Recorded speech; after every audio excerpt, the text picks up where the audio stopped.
tetapi di Universiti Tokyo sekarang tidak ada bahasa Melayu lagi. Mereka menukar kursus bahasa Melayu kepada bahasa Indonesia. Apa sebab Profesor Jepun ini memilih bahasa Melayu berbanding bahasa Indonesia dan bahasa asing lainnya? Profesor Madya Dr. Hiroki Nomoto, pensyarah bahasa Melayu di Tokyo University of Foreign Studies TUFS, Jepun, berkongsi tentang bagaimana ia bermula memilih mengkaji bahasa Melayu berbanding bahasa asing lainnya. Sebenarnya jawapannya tidak berapa menarik kerana saya memilih bahasa Melayu sebab saya dengar bahasa Melayu tidak susah.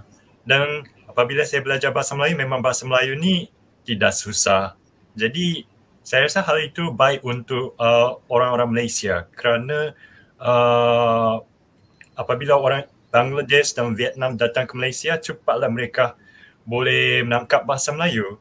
Mesti ada sesuatu yang mendorong doktor untuk melakukan ataupun memilih bahasa Melayu untuk digunakan sebagai doktor punya PhD. Dalam masa yang sama, doktor mengajar bahasa Melayu di Universiti Tokyo. Dan pelajar doktor sendiri, kenapa memilih bahasa Melayu? Kenapa tidak memilih bahasa yang lain?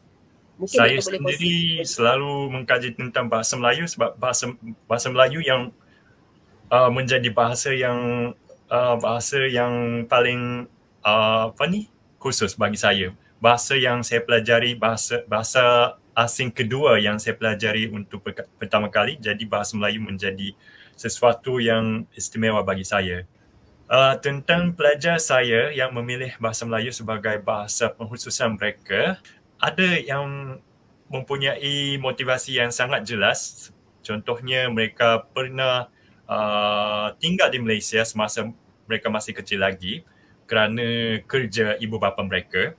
Tetapi kebanyakan pelajar saya memilih bahasa Melayu sebab mereka berminat dalam Asia Tenggara. Dan apabila melihat bahasa-bahasa lain ataupun negara-negara lain, Malaysia adalah negara yang paling selamat dari segi tidak ada pergaduhan seperti Myanmar.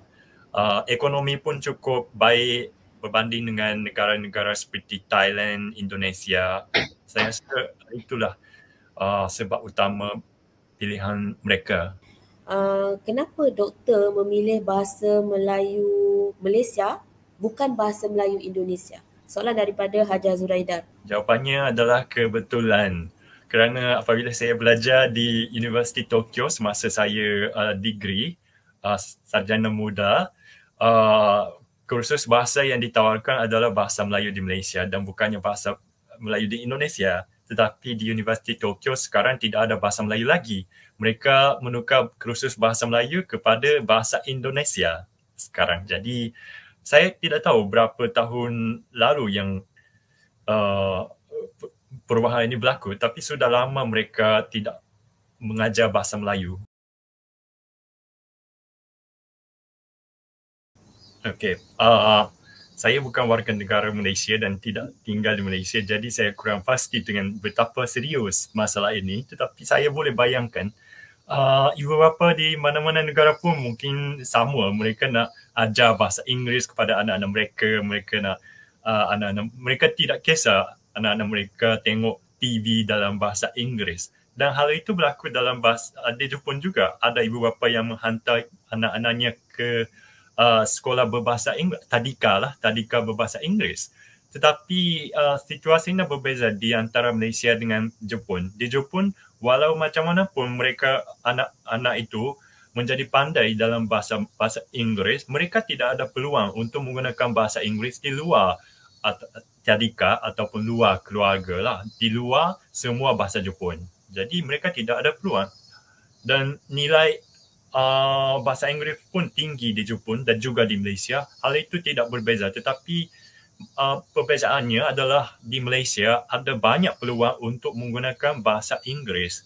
Rupa-rupanya kita terpaksa menggunakan bahasa Inggeris dalam situasi tertentu.